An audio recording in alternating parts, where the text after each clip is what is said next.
لأن صحتك أغلى والمعرفة دايماً في متناولك. أهلاً بيكم في برنامج معلومة في كبسولة.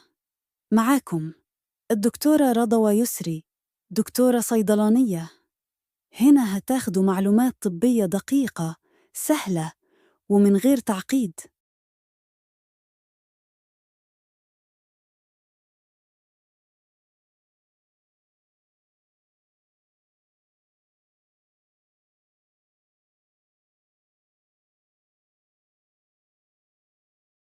في يوم عادي جداً كان زيزي بتجري في البيت وهي فرحانة، وفجأة زيزي وقعت وركبتها. اتعورت شوية بس ماما مستعدة. وعشان كده لازم كل بيت يكون فيه شوية حاجات بسيطة لكن مهمة جدا: مطهر، لاصق طبي، ومسكن لو في ألم. وابتسامة زيزي رجعت تاني.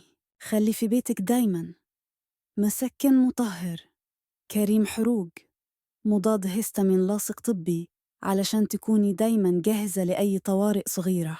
أدوية بسيطة تطمن قلبك وتحافظي بيها على أغلى ناس عندك.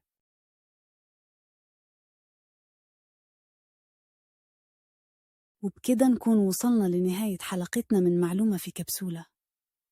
أتمنى تكونوا استفدتوا واستمتعتوا بالمعلومة الخفيفة والمفيدة اللي قدمناها لكم اليوم.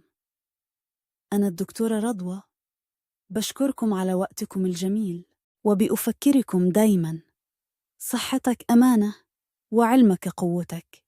ما تنسوش تتابعونا وتشاركونا آراءكم وأسئلتكم، ونلتقي إن شاء الله في حلقة جديدة ومعلومة جديدة.